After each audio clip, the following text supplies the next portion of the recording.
SSC পরীক্ষা শেষ হওয়ার পর দীর্ঘ ছুটিতে অবশেষে আম্মু আর আব্বু আমাকে নিয়ে ঠিক করলেন আত্মীয়দের বাসায় বেড়াতে যাবেন। বহুদিন যাবত আমরা কোথাও যাইনি, বাড়ির ঝামেলা আর পড়াশোনার চাপের জন্য সব পরিকল্পনাই ভেস্তে গিয়েছিল। তাই এবারের সিদ্ধান্তটা ছিল একেবারেই আলাদা। প্রথমেই আমরা রওনা দিলাম সাতক্ষীরার উদ্দেশ্যে, সেখানে আমাদের এক চাচুর বাসা। আমি এর আগে কখনো তাদের বাড়িতে যাইনি, তাই একরকম নতুন অভিজ্ঞতার অপেক্ষায় ছিলাম।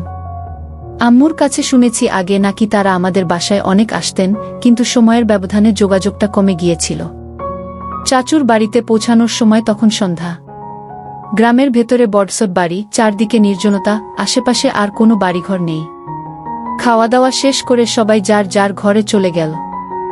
আব্বু আম্মুর জন্য আলাদা ঘর ঠিক হলো, আর আমার জন্য যে ঘরটা দেওয়া হলো সেটা আসলে চাচুর মেয়ে মিতুর। আমিও খোলাখুলি বললাম ছোটবেলা থেকেই আমি একা ঘুমাতে অভ্যস্ত, তাই একা থাকার ব্যবস্থাই ভালো। প্রথমে মিতু কিছুটা অস্বস্তি অনুভব করলেও পরে তাকে তার দাদির সাথে ঘুমাতে পাঠানো হলো। পরদিন সকালটা অন্যরকম ছিল। চাচির 6 মাস বয়সী ছোট্ট বাবুটার সাথে খেলা, আড্ডা আর হাসিতে সময় কেটে গেল। মিতুর সাথেও কথাবার্তা শুরু হলো। ও আমার থেকে 2 বছর ছোট, প্রায় 18 হবে। প্রথম দেখাতেই মনে হলো ওর ভেতরে এক ধরনের আলাদা সৌন্দর্য আছে, লাজুক অথচ সহজাত বন্ধুত্বপূর্ণ। গ্রামের বাড়ির মুক্ত বাতাস, নিরিবিলি পরিবেশে দিনগুলো দ্রুত কেটে যেতে লাগল। সন্ধ্যার পর একদিন চাচি বললেন আমাকে, বাবুটাকে কোলে নিয়ে একটু হাঁটতে বের হই। সাথে গেল মিতু। গ্রামীণ পথ, চারদিকে ফসলের জমি আর উপরে ঝলমলে জোছনা, সবকিছু যেন অন্যরকম লাগছিল। হাঁটতে হাঁটতে আমরা গ্রামের পথ ধরে এগিয়ে যাচ্ছিলাম। মিতু হঠাৎ থেমে দাঁড়াল, বল, এখানে দাঁড়ান, বাতাসটা কত সুন্দর লাগছে। আমি দাঁড়িয়ে গেলাম। বাবুকে বুকে নিয়ে ওর সাথে গল্প শুরু হলো। স্কুল, পড়াশোনা, স্বপ্ন, সবকিছু নিয়ে সহজ কথোপকথন। তবে মনে হচ্ছিল কথার আড়ালে কোথাও যেন লুকিয়ে আছে অচেনা ইঙ্গিত, যা আমি স্পষ্ট বুঝতে পারছিলাম না। রাত গভীর হলে ঘরে ফিরে এসে মোবাইলে বসেছিলাম। হঠাৎ হোয়াটসঅ্যাপে একটা মেসেজ এলো। নাম দেখে প্রথমে অবাক হলাম, চাচুর নাম, কিন্তু মেসেজের ভেতরকার ভাষা বুঝতে সময় লাগল না। আসলে মিতুই লিখেছে। কথোপকথনটা ছিল সাধারণ, কিন্তু ওর ভঙ্গিতে এক ধরনের রহস্যময় ইঙ্গিত ছিল। প্রথমে ভান করলাম কিছু বুঝিনি, কিন্তু ভেতরে ভেতরে কৌতূহল তৈরি হলো। পরদিন স্কুলে যাওয়ার পথে মিতু হঠাৎ জিজ্ঞেস করল, গত রাতে এলেন না কেন? আমি অবাক হয়ে বললাম, তোমার দাদি তো ঘরে ছিল, যদি জেগে যেত। মিতু তখন অভিমানী চোখে তাকিয়ে কিছুক্ষণ চুপ করে রইল। আমি মাথা নিচু করে হাঁটতে থাকলাম, কিন্তু বুঝতে পারলাম না কেন ওর প্রশ্নটা আমার মনে বারবার বাজতে থাকল। সেই রাতেও মিতুর মেসেজ এলো। কথায় কথায় বুঝতে পারলাম ও কিছু বলতে চাইছে, কিন্তু সরাসরি বলার সাহস পাচ্ছে না। আমি নিজেও দ্বিধায় ছিলাম, এটা কি শুধু বন্ধুত্ব, নাকি এর আড়ালে আরও কিছু আছে? গ্রামের নির্জন বাড়ি, চারপাশে নীরবতা, জোছনার আলো ভরা আকাশ আর সেই রহস্যময় কথোপকথন, সব মিলিয়ে আমি যেন এক অজানা টান অনুভব করছিলাম। মনে হচ্ছিল এই ভ্রমণ শুধু আত্মীয়দের সাথে দেখা করার নয়, এর ভেতর দিয়ে শুরু হতে যাচ্ছে এমন এক গল্প, যা হয়তো আমার জীবনের মোড় ঘুরিয়ে দেবে। চাচুর বাড়িতে থাকার দ্বিতীয় রাত ছিল সেটা। সারাদিন গ্রামের মাঠে হাঁটা, ছোট বাবুটার সাথে খেলা, আত্মীয়দের গল্প, সব মিলিয়ে সন্ধ্যার পর শরীর ক্লান্ত হয়ে পড়েছিল। আমি ঘরে শুয়ে মোবাইলে স্ক্রোল করছিলাম। হঠাৎ আবার সেই পরিচিত নোটিফিকেশন, হোয়াটসঅ্যাপে মেসেজ। নাম দেখে আবারও চমকে উঠলাম। এবারও চাচুর অ্যাকাউন্ট থেকে মেসেজ এসেছে, কিন্তু আমি ভালো করেই জানি ওটা মিতুই লিখছে। প্রথমে মিতু সাধারণভাবে কথা শুরু করল, ঘুমাইছেন নাকি? আমি উত্তর দিলাম, না, মোবাইলে বসে আছি। তারপর থেকে একের পর এক মেসেজ আসতে লাগল। কথোপকথন যত এগোতে থাকল, ততই মনে হচ্ছিল মিতুর ভেতরে লুকিয়ে আছে এক অদ্ভুত অস্থিরতা। কখনো ও বলে আজকে ঘুম আসছে না, কখনো আবার রহস্যময় ইঙ্গিত ছুড়ে দিয়ে চুপ করে যায়। আমি প্রথমে ভান করলাম কিছু বুঝতে পারছি না, কিন্তু সত্যি কথা বলতে কি, ওর প্রতিটা শব্দ আমার ভেতরে এক অদ্ভুত উত্তেজনা তৈরি করছিল। আমি বারবার নিজেকে বুঝিয়ে বলছিলাম, এটা আত্মীয়ের বাড়ি, এখানে বাড়াবাড়ি করা ঠিক হবে না। কিন্তু তারপরও মনে হচ্ছিল কিছু একটা ঘটতে যাচ্ছে। সেই টান, সেই অচেনা দোটানাটা আমার মনকে ঘিরে ধরছিল। পরদিন সকালে চাচি আবার আমাকে বললেন মিতুকে নিয়ে স্কুল থেকে ঘুরে আসতে। আমরা পাশাপাশি হাঁটছিলাম, দুজনের মধ্যে স্বাভাবিক কথোপকথন হচ্ছিল। হঠাৎ মিতু থেমে বলল, গত রাতে আমার মেসেজের জবাব দিলেন না কেন? আমি একটু মৃদু হাসলাম, উত্তর দিলাম, তোমার দাদি তো ঘরে ছিলেন, যদি জেগে যেতেন। মিতু মুখ ঘুরিয়ে চুপ করে রইল, যেন অভিমান করেছে। সেই নীরবতা আমার ভেতরে আরও রহস্য তৈরি করল। বিকেলটা মোটামুটি স্বাভাবিকভাবে কেটে গেল, কিন্তু রাতে খাওয়া শেষে আবার সব শান্ত হলে অচেনা এক অস্থিরতা আমাকে ঘিরে ধরল। মনে হচ্ছিল জানালার ওপাশে কেউ দাঁড়িয়ে আছে। হঠাৎ আবার ফোনের স্ক্রিন জ্বলে উঠল। এবার মিতু সরাসরি লিখল, দাদি আজকে তাড়াতাড়ি ঘুমিয়ে পড়েছে। আপনি কি এখনো জেগে আছেন? আমি এক মুহূর্ত ভেবে উত্তর দিলাম, হ্যাঁ জেগে আছি। তুমি ঘুমাও। সঙ্গে সঙ্গে রিপ্লাই এলো, সব বুঝি কিন্তু আপনি বোঝেন না। মাঝে মাঝে মনে হয় আমি যদি আপনাকে সব খুলে বলতে পারতাম। আমি কয়েক সেকেন্ড চুপ করে মোবাইলের স্ক্রিনের দিকে তাকিয়ে রইলাম। আমার বুকের ভেতর ধকধক করতে লাগল। এ কেমন ইঙ্গিত? মিতু কি সত্যিই আমাকে কিছু বলতে চাইছে, নাকি আমি ভুল বুঝছি? সেই রাতে অনেকক্ষণ আমাদের কথোপকথন চল। মাঝে মাঝে ও এমন সব কথা লিখে ফেলছিল যেগুলো পড়ে আমি স্তব্ধ হয়ে যাচ্ছিলাম। কখনো লিখছে, আপনি কি জানেন কিছু অনুভূতি লুকিয়ে রাখা যায় না। আবার কখনো লিখছে, আমি চাইলে কি আপনি একবার আমার সাথে দেখা করবেন। আমি মেসেজের উত্তর দিতে দিতে ভাবছিলাম, এটা কি সত্যিই হ্যাপেনিং, নাকি কিশোরী একটা মেয়ের আবেগ আর কৌতূহল। আমার মাথায় তখন হাজারো প্রশ্ন ঘুরছিল, কিন্তু তার থেকেও বেশি ঘুরছিল এক অজানা উত্তেজনা। মনে হচ্ছিল আমি এমন এক গল্পের ভেতরে ঢুকে গেছি যার শেষটা আমি নিজেও জানি না। ঘড়ির কাঁটা এগোতে লাগল। চারপাশে নিস্তব্ধতা, শুধু দূরে ঝিঙি পোকার ডাক। জানালার ফাঁক দিয়ে চাঁদের আলো ঘরে ঢুকছিল। আমি মোবাইলটা বালিশের পাশে রেখে শুয়ে পড়লাম, কিন্তু ঘুম আর এল না। মাথার ভেতরে ঘুরছিল কেবল একটাই নাম, মিতু। ওর চোখের দৃষ্টি, ওর অভিমানী মুখ আর সেই রহস্যময় কথাগুলো। আমি জানতাম কিছু একটা বদলে গেছে।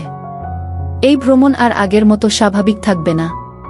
আসছে দিনগুলো হয়তো আমার জীবনে এমন কিছু যোগ করবে যা আমি কোনোদিন কল্পনাও করিনি। চাচুর বাড়িতে আসার তৃতীয় দিনটা সকাল থেকে বেশ অন্যরকম কেটেছিল। মিতুর সাথে আগের দিনের কথোপকথন আমার মাথায় ঘুরছিল বারবার। মনে হচ্ছিল ও আমাকে কিছু একটা বোঝাতে চাইছে, কিন্তু সরাসরি মুখ ফুটে বলছে না। আমি ইচ্ছে করেই স্বাভাবিক থাকার চেষ্টা করছিলাম, যেন কিছুই বুঝিনি। কিন্তু সত্যি কথা বলতে কি, ভেতরে ভেতরে আমি নিজেও অস্থির ছিলাম। সেদিন সকালে চাচি আবার বললেন, বাবুটাকে কোলে নিয়ে একটু মাঠে হাঁটতে। সাথে গেল মিতু। আকাশে তখন রোদ, চারপাশে গ্রামের নির্জনতা, সবকিছু বেশ শান্ত। আমরা হাঁটতে হাঁটতে স্কুল, কলেজ, স্বপ্ন আর ভবিষ্যৎ নিয়ে গল্প করছিলাম। মিতু হঠাৎ বলল, আপনার সাথে কথা বললে মনে হয় সময় কত দ্রুত চলে যায়। আমি জানি না কেন, কিন্তু আপনার সাথে সব কথা খুলে বলতে ইচ্ছে করে। আমি হেসে উত্তর দিলাম, হয়তো আমি নতুন বলে মনে হচ্ছে তাই কি, কিন্তু মনের ভেতরে একটা অন্যরকম ধাক্কা খেলাম। বিকেল গড়িয়ে সন্ধ্যা নামল। সেদিনের রাতটা ছিল পূর্ণিমা। চারদিক ঝলমলে আলো ভরে উঠেছিল, গ্রামের রাস্তা চাঁদের আলো যেন রূপকথার মতো লাগছিল। খাওয়া দাওয়া শেষ করে সবাই যখন যার ঘরে চলে গেল, আমি শুয়ে পড়লাম, কিন্তু ঘুম আসছিল না। মোবাইলটা হাতে নিয়ে হঠাৎ দেখি আবারও মিতুর মেসেজ, আপনি কি জেগে আছেন? আমি লিখলাম, হ্যাঁ। কেন? মিতু উত্তর দিল, আমার ঘুম আসছে না। জানেন, কখনো কখনো মনে হয় আমি আপনাকে না বললে আমার বুকটা ফেটে যাবে। আমার বুকের ভেতর কাঁপুনি ধরল। কয়েক মুহূর্ত চুপ করে থেকে উত্তর দিলাম, কি বলতে চাইছো? ও লিখল, আজকে জোছনার রাত। জানালা দিয়ে আকাশ দেখলে মনে হয় কত স্বপ্ন জমে আছে সেখানে।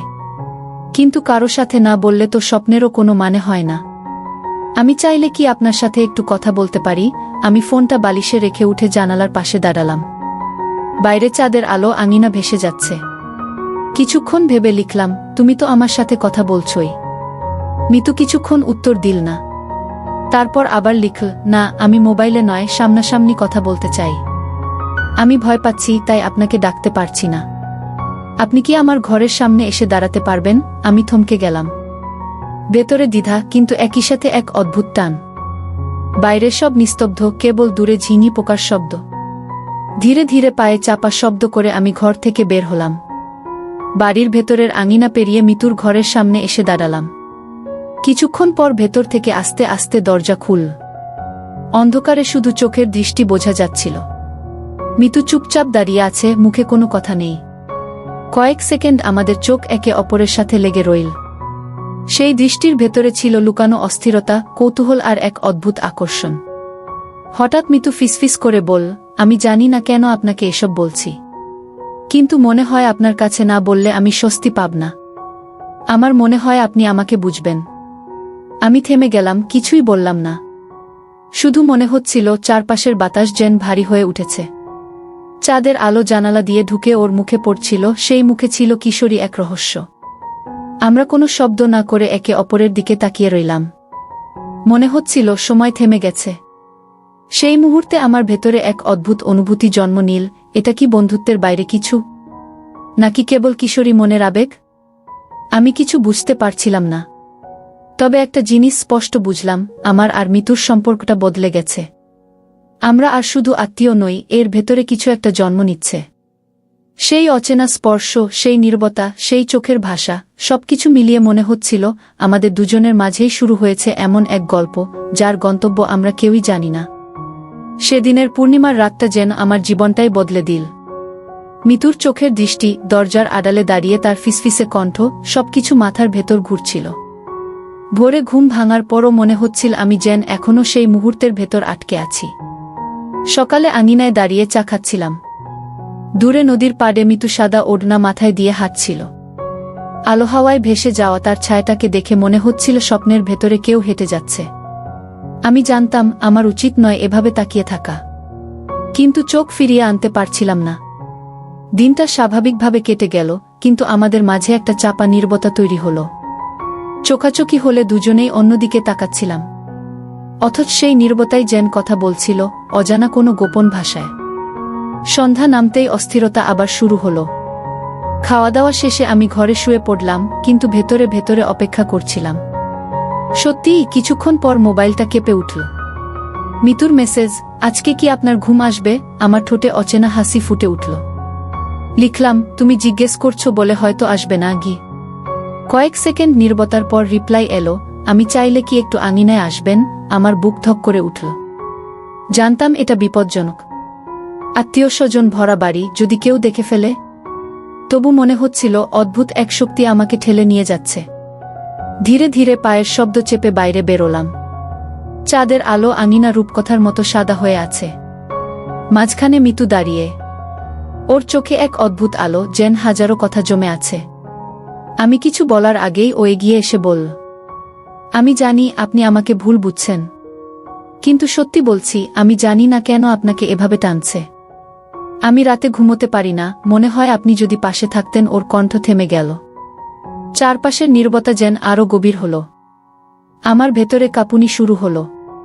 আমি ভেবেছিলাম কিশোরী এক আবেগ মাত্র, কিন্তু ওর চোখে তাকিয়ে বুঝলাম এটা তার চেয়েও গভীর কিছু। আমি কিছু বলতে গিয়ে থেমে গেলাম। শব্দগুলো যেন হারিয়ে যাচ্ছিল। শুধু চাঁদের আলো, ওর চেহারাটা মনে হচ্ছিল ভীষণ অসহায় অথচ অদ্ভুত সুন্দর। হঠাৎ মিতু এক পা এগিয়ে এল। বাতাসে ওর ওড়না উড়ে এসে আমার হাতে ছুঁয়ে গেল। সেই স্পর্শে বুকের ভেতর যেন বজ্রপাত হল। মনে হচ্ছিল আমি চাইলে এই মুহূর্তে সবকিছু থেমে যেতে পারে। আমরা দুজনেই চুপ, কেবল চোখের দৃষ্টি কথা বলছিল। আমি বুঝলাম এই নীরবতার ভেতরে লুকানো আছে এক ঝড়, যে ঝড় দুজনকেই ভাসিয়ে নিয়ে যাবে অজানা দিকে। সেই রাতে আর কিছুই ঘটল না। আমরা কেবল কিছুক্ষণ দাঁড়িয়ে থেকে ধীরে ধীরে আলাদা হয়ে গেলাম। কিন্তু বুঝলাম এড়িয়ে যাওয়া আর সম্ভব নয়। এই টান, এই আবেগ আমাদের ঘিরে ফেলেছে। সামনে কি হবে আমি জানি না, তবে একটা জিনিস নিশ্চিত, আমাদের সম্পর্ক আর আগের মতো নেই। সেদিনের রাতের পর থেকে আমার ভেতরে এক অদ্ভুত অস্থিরতা তৈরি হল। মিতুর চোখের সেই দৃষ্টি, বাতাসে উড়ে আসা তার ওড়নার স্পর্শ, সব যেন বুকের ভেতরে গভীর দাগ কেটে গেল। আমি যতই নিজেকে বোঝানোর চেষ্টা করি এ কেবল আত্মীয়ের প্রতি মায়া বা সাময়িক আবেগ, ততই মনে হচ্ছিল আমি নিজেকেই মিথ্যে বলছি। পরদিন সকালে উঠেই দেখি মিতু বারান্দায় দাঁড়িয়ে আছে। রোদ তখনও পুরোপুরি ওঠেনি। ও চুপচাপ নদীর দিকে তাকিয়েছিল। আমি ধীরে ধীরে ওর পাশে গিয়ে দাঁড়ালাম। কোনো কথা না বলেই মিতু হালকা হেসে তাকাল, যেন আগের রাতের অদ্ভুত মুহূর্ত আমাদের মাঝে নীরব চুক্তি হয়ে গেছে। আমরা দুজনেই চুপচাপ দাঁড়িয়ে রইলাম। হঠাৎ মিতু বলল, আপনি জানেন আমি আগে কখনো কারো সাথে এভাবে কথা বলিনি। আমার ভেতরে কত কথা জমে আছে, কাউকে বলিনি। কিন্তু আপনার সাথে কথা বলতে গেলেই মনে হয় বুকটা হালকা হয়ে যাচ্ছে। আমি কিছুক্ষণ চুপ থেকে বললাম, তুমি কি ভয় পাও না? আমরা তো আত্মীয়। মানুষ যদি ভুল বোঝে। মিতু হেসে মাথা নিচু করল।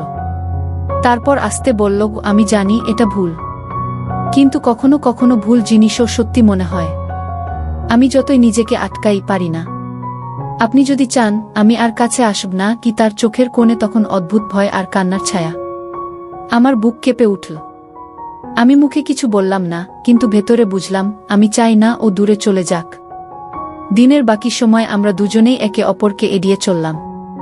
কিন্তু রাত নামতেই সবকিছু বদলে গেল। খাওয়া দাওয়া শেষে আমি ঘরে শুয়েছিলাম। হঠাৎ জানালায় শব্দ হলো। আমি চমকে উঠে দেখি জানালার ফাঁক দিয়ে মিতু দাঁড়িয়ে আছে। তার চোখে তখন যেন হাজারো ঝড়। ফিসফিস করে বলল, আমি ঘুমাতে পারছি না, যদি একটু বাইরে আসেন। আমার হাত পা ঠান্ডা হয়ে গেল। জানতাম এভাবে বের হওয়া মানে বিপদ ডেকে আনা। তবু যেন এক অদ্ভুত শক্তি আমাকে ঠেলে দিল। আমি ধীরে ধীরে বাইরে বের হলাম। চাঁদের আলো উঠোন ভেসে যাচ্ছে। গাছের ছায়া মাটিতে রহস্যময় নকশা এঁকেছে। মিতু ঠিক মাঝখানে দাঁড়িয়ে, তার চোখে ভয় কিন্তু একই সাথে অদ্ভুত সাহসও। আমি এগিয়ে গেলে ও আস্তে বলল, আপনাকে ছাড়া থাকতে পারি না। আমি জানি এটা বলা উচিত নয়, কিন্তু আমি আর থামাতে পারছি না নিজেকে। আমি স্তব্ধ, মাথার ভেতর ঝড় বয়ে যাচ্ছে। আমি বললাম, মিতু, আমরা যা করছি সেটা ঠিক নয়। ওর চোখ ভিজে উঠল, ঠোঁট কেঁপে উঠল। তারপর ফিসফিস করে বলল, ঠিক ভুল আমি জানি না, শুধু জানি আমি আপনাকে চাই। শব্দগুলো শুনে বুক কেঁপে উঠল আমার। আমরা দুজনেই চুপ করে দাঁড়িয়ে রইলাম। চারপাশে শুধু ঝিঙি পোকার শব্দ, দূরে নদীর কলকল ধ্বনি। আমাদের দৃষ্টি একে অপরের সাথে আটকে গেল। সেই মুহূর্তে মনে হচ্ছিল পৃথিবীর সব নিয়ম, সব বাধা যেন মিলিয়ে গেছে। শুধু আছে আমি আর মিতু। আর সেই নীরবতার ভেতরে জন্ম নিচ্ছে এমন এক সম্পর্ক যা থেকে আর ফিরে আসা সম্ভব নয়। সেই রাতের নীরব মুহূর্তটাই যেন আমাদের সম্পর্কের মোড় ঘুরিয়ে দিল। মিতুর চোখের গভীর আবেগ আর সেই স্বীকারোক্তি, আমি আপনাকে চাই, এই কয়েকটা শব্দ বুকের ভেতর আগুন ধরিয়ে দিল। আমি যতই নিজেকে আটকানোর চেষ্টা করি, বুঝলাম আর কিছুতেই থামানো যাচ্ছে না। চাঁদের আলো দাঁড়িয়ে থাকা মিতু যেন এক অদ্ভুত মায়াবী ছায়া। বাতাসে তার ওড়না উঠছিল আর চোখ দুটো কেঁপে কেঁপে আমার দিকে তাকিয়েছিল। আমি ধীরে ধীরে এগিয়ে গেলাম। ও পিছিয়ে যায়নি, বরং নিঃশ্বাসের শব্দ আরও স্পষ্ট হয়ে উঠল। তুমি জানো না তুমি কি বলছো? আমি কাঁপা গলায় বললাম। মিতু মাথা নাড়ল, জানি। আর এটাই সত্যি। ওর ঠোঁট কেঁপে উঠল, কিন্তু দৃষ্টি একটুও ভাঙল না। আমি থমকে গেলাম। আমার ভেতরে তখন দুটো যুদ্ধ চলছিল, একদিকে দায়িত্ব, আত্মীয়তার বাঁধন, অন্যদিকে টান, আকর্ষণ আর অদ্ভুত এক তৃষ্ণা। আমি ঘুরে যেতে চাইলাম, বললাম, আমাদের এভাবে মেশা ঠিক হচ্ছে না। কিন্তু তখনই মিতু এগিয়ে এসে আমার হাত ধরে ফেলল। ওর হাত ছিল গরম, কাঁপছিল। সেই স্পর্শে বুকের ভেতর যেন বজ্রপাত হল। আপনি যদি আজ চলে যান আমি ভেঙে পড়ব। ওর চোখ ভিজে উঠল। তুমি এসব বলছো কেন? আমি কাঁপা কণ্ঠে প্রশ্ন করলাম। মিতু ফিসফিস করে উত্তর দিল, কারণ আমি আপনাকে ভালোবেসে ফেলেছি। চারপাশ হঠাৎ নিস্তব্ধ হয়ে গেল। কেবল নদীর কলকল ধ্বনি আর দূরের পোকামাকড়ের শব্দ শোনা যাচ্ছিল। মনে হচ্ছিল প্রকৃতি পর্যন্ত নিঃশ্বাস বন্ধ করে আমাদের দিকে তাকিয়ে আছে। আমার ঠোঁট শুকিয়ে এল, বুক ধড়ফড় করছে। আমি জানি একবার যদি পা বাড়াই আর ফেরার পথ থাকবে না। কিন্তু মিতুর চোখের গভীরে ডুবে যেতে যেতে সব ভয় মিলিয়ে গেল। আমি ধীরে ধীরে হাতটা শক্ত করে ধরলাম। মিতুর চোখে তখন বিস্ময় আর আনন্দ মিলেমিশে এক অদ্ভুত দীপ্তি। বাতাসে গরম উত্তাপ ছড়িয়ে পড়ল। মনে হচ্ছিল আমরা যেন নিষিদ্ধ এক জগতে প্রবেশ করছি, যেখানে কোনো বাধা নেই, শুধু অনুভূতির রাজত্ব। সেই মুহূর্তে প্রথমবার আমি বুঝলাম, এ কেবল আকর্ষণ নয়, এ এক অদ্ভুত আসক্তি, যেখান থেকে কেউই আর সহজে বের হতে পারবে না। সেদিনের রাতের পর থেকে মিতু যেন একেবারেই বদলে গেল। ওর চোখের চাহনিতে আর কোনো দ্বিধা নেই, যেন স্পষ্ট ঘোষণা, এ পথে এখন আর ফেরার পথ নেই। আমি ভেতরে ভেতরে অস্থির, ভয় পাচ্ছি, আবার একই সাথে এক অদ্ভুত টানও অনুভব করছি। যতই নিজেকে আটকাতে চাই, মিতুর এক ঝলক হাসি, এক ফোঁটা দৃষ্টি সবকিছু ভেঙে দেয়। সকালে উঠেই দেখি উঠোনে বসে চুল শুকাচ্ছে মিতু। রোদে তার ভেজা চুল চকচক করছে, কপাল বেয়ে পানি গড়িয়ে পড়ছে গালে। আমি জানি চোখ ফেরানো উচিত, কিন্তু পারলাম না। মিতু হঠাৎ তাকিয়ে পড়ল, দৃষ্টি মিলতেই এক চিলতে হাসি দিল। মনে হলো সে বুঝে গেছে আমি কি ভাবছি। দিনটা কাটল নীরব টানাপোড়েনে। আমি চুপচাপ বই হাতে নিয়ে পড়ছিলাম। মিতু বারবার অকারণে আমার সামনে আসছিল। কখনো গ্লাসে পানি দেওয়া, কখনো খাবারের প্লেট বাড়িয়ে ধরা, প্রতিবারই হাত ছুঁয়ে যাচ্ছিল ইচ্ছে করেই। আমার বুক ধড়ফড় করছিল, মনে হচ্ছিল সবকিছু কেউ দেখে ফেলবে। রাত নামতেই আবার একই খেলা। সবাই ঘুমিয়ে পড়লে জানালার কাছে নক করল মিতু। আমার হৃৎপিণ্ড প্রায় লাফিয়ে বেরিয়ে আসবে এমন অবস্থা। তবু বেরিয়ে গেলাম। উঠোন অন্ধকার, চারপাশে নিস্তব্ধতা। মিতু দাঁড়িয়ে আছে আগের মতো, চোখে সেই একই দুঃসাহস। আমি ফিসফিস করে বললাম, এভাবে বারবার ডাকো কেন? যদি কেউ দেখে ফেলে? মিতু আস্তে এগিয়ে এলো। তার নিঃশ্বাস গরম, কাঁপছিল শরীর। খুব কাছে এসে বল, আমি আর নিজেকে আটকাতে পারছি না। আপনার থেকে দূরে থাকলেই বুকটা ফেটে যাচ্ছে। আমি ওর দিকে তাকিয়ে রইলাম। কিছু বলার ছিল, কিন্তু শব্দ বের হলো না। হঠাৎ মিতু আমার হাত নিজের বুকের উপর রেখে দিল। মুহূর্তেই বুকের ভেতর ঝড় বয়ে গেল। ওর দেহ কাঁপছিল, চোখ বুজে ফিসফিস করে বল, শুনছেন? আমার হৃদস্পন্দন আপনার জন্যই কি আমার আর নিজেকে ধরে রাখা গেল না। সেই প্রথম আমি মিতুর চুলে হাত রাখলাম। মিতু চোখ মেলে তাকাল, চোখে জল, ঠোঁটে কম্পন। যেন সারা পৃথিবী থেমে গেছে এই মুহূর্তের জন্য। আমরা দাঁড়িয়েছিলাম অন্ধকার উঠোনে, কিন্তু ভেতরে ভেতরে আলো জ্বলে উঠেছিল। মনে হচ্ছিল আমরা এক অচেনা পথে পা বাড়িয়েছি, একটা এমন পথ যেখান থেকে আর ফিরে আসা সম্ভব নয়। সেই রাতের পর থেকে সবকিছুই যেন বদলে গেল। আমি জানতাম মিতুর কাছ থেকে দূরে থাকা দরকার, কিন্তু যতই দূরে যেতে চাই ততই সে আরও কাছে এসে দাঁড়ায়। ওর চোখের চাহনি, একটুখানি ছোঁয়া, সবই আমাকে ভেতর থেকে ভেঙে দিচ্ছিল। দিনের বেলাতেই টের পাচ্ছিলাম মিতু যেন ইচ্ছে করেই আমাকে উস্কে দিচ্ছে। রান্নাঘরে দাঁড়িয়ে আছি, ও হঠাৎ পাশে এসে পেঁয়াজ কাটতে বসে গেল। কাঁধে কাঁধ ছুঁয়ে গেল, আর সেই স্পর্শে বুকের ভেতর অদ্ভুত কাঁপুনি ছড়িয়ে গেল। আমি সরে যেতে চাইছিলাম, কিন্তু মিতু হালকা গলায় বলল, আপনি কি ইচ্ছে করেই দূরে যাচ্ছেন? কথার ভেতর ছিল স্পষ্ট অভিযোগ, আবার কেমন জানি আহ্বানও। সন্ধ্যার দিকে সবাই উঠোনে বসে গল্প করছিল। আমি চুপচাপ দূরে বসেছিলাম। হঠাৎ দেখলাম মিতু আমার দিকে তাকিয়ে হেসে দিল। সেই হাসি যেন সরাসরি বুক ভেদ করে ভেতরে ঢুকে গেল। আমি চোখ সরাতে চাইলাম, কিন্তু পারলাম না। মনে হচ্ছিল সে এক অদৃশ্য দড়ি দিয়ে আমাকে টেনে নিচ্ছে। রাত গভীর হল। চারপাশ নিস্তব্ধ। আমি চেষ্টা করছিলাম ঘুমিয়ে পড়তে। হঠাৎ আবার জানালায় হালকা শব্দ। বুক ধড়ফড় করতে করতে জানালার ফাঁক দিয়ে তাকালাম। মিতু অন্ধকারে দাঁড়িয়েছে, চোখে সেই একই ঝড়। আমি খুব ধীরে বাইরে বের হলাম। উঠোনে চাঁদের আলো ছড়িয়ে আছে। মিতু এক পা এগিয়ে এলো, নিঃশ্বাস গরম, চোখে অদ্ভুত দীপ্তি। আমি ফিসফিস করে বললাম, মিতু, আমাদের এভাবে দেখা করা উচিত নয়। ও ঠোঁট কামড়ে ধরে আসতে বল, কিন্তু আমি পারছি না। আপনাকে ছাড়া থাকতে পারছি না। আমার ভেতরের দেয়াল ভেঙে যাচ্ছিল। আমি সরে যেতে চাইছিলাম, কিন্তু মিতু হঠাৎ আমার হাত ধরে ফেল। সেই স্পর্শে যেন বিদ্যুৎ বয়ে গেল শরীরে। আমি থেমে গেলাম। মিতু ধীরে ধীরে আরও কাছে এলো। চোখে জল চিকচিক করছে, গলায় কাঁপুনি। আপনি যদি আজও আমাকে এড়িয়ে যান, আমি ভেঙে পড়ব। আমি কিছু বললাম না, শুধু তাকিয়ে রইলাম ওর চোখের দিকে। সেই চোখে তখন আর কোনো ভয় নেই, শুধু আকাঙ্ক্ষা। হঠাৎ মনে হলো চারপাশের সবকিছু মিলিয়ে গেছে, শুধু আমরা দুজন রয়ে গেছি। আমি আর নিজেকে আটকাতে পারলাম না। হাত দিয়ে ওর মুখ ছুঁতেই মিতু চোখ বন্ধ করে ফেল। শরীর কেঁপে উঠল। আমরা তখন দাঁড়িয়ে আছি চাঁদের আলো ভেসে থাকা উঠোনে, যেন পৃথিবীর সব নিয়মকানুনকে অগ্রাহ্য করে। মনে হচ্ছিল এক নিষিদ্ধ আগুন আমাদের গ্রাস করছে। আমরা দুজনেই জানি এই আগুনে জ্বললে হয়তো পুড়ে ছাই হয়ে যাব, কিন্তু তারপরও ফিরে আসা আর সম্ভব নয়।